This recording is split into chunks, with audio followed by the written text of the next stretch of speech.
അപ്പോൾ സലാം പറയുന്നു, വാഹനം മോഡിഫൈ ചെയ്യാൻ പറ്റുമോ എന്ന ചോദ്യത്തിന് സിഎമ്മിന്റെ മുഖത്തുണ്ടായ പ്രത്യേക എക്സ്പ്രഷൻ സോഷ്യൽ മീഡിയയെ തൂക്കി. രസകരമായ റീലുകളൊക്കെ വരുന്നുണ്ട്. ഇന്നലെ വൈകുന്നേരം നമ്മൾ ആ റീലുകളൊക്കെ പ്രേക്ഷകരെ കാണിച്ചു. തൂക്കി എന്ന മട്ടിലാണ് വരുന്നത് അല്ലേ. അപ്പോൾ സംഭവം നല്ലൊരു എക്സ്പ്രഷൻ ആയിരുന്നു. ആ എക്സ്പ്രഷൻ സോഷ്യൽ മീഡിയയിലൊക്കെ വളരെ വൈറലായിട്ടും ട്രെൻഡിങ് ആയിട്ടും ഒക്കെ ഓടുന്നുണ്ട്. ഇന്നലെ അതിന് മുഖ്യമന്ത്രി അതിനൊരു വിശദീകരണവും കൂടി നൽകി. ഞാൻ വളരെ വാത്സല്യത്തോടു കൂടി ഒരു മറുപടിയാണ് പറഞ്ഞത്. എൻ്റെ മോളോട് പറയുന്നത് പോലെ ഒരു മറുപടിയാണ് ഞാൻ പറയാൻ ഉദ്ദേശിച്ചത്.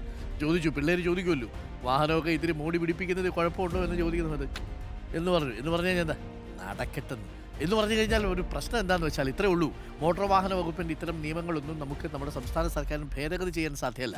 അപകടകരമല്ലാത്ത തരത്തിലുള്ള മോഡിഫിക്കേഷനുകൾ കണ്ടില്ലെന്ന് നടിക്കുക നിർവാഹമുള്ളൂ. ചെറിയ ചെറിയ ചട്ടഭേദഗതി ഇതിനകത്ത് നടക്കൂ. കാരണം കേന്ദ്ര നിയമമാണല്ലോ, അതിനകത്ത് സംസ്ഥാന സർക്കാരിന് വലിയ സേ ഒന്നുമില്ല. പിന്നെ അതങ്ങനെ കർശനമാക്കണ്ട എന്നൊരു നിർദ്ദേശം കൊടുത്താൽ അത്രേ ഉള്ളൂ. അതാണ് സംഭവം.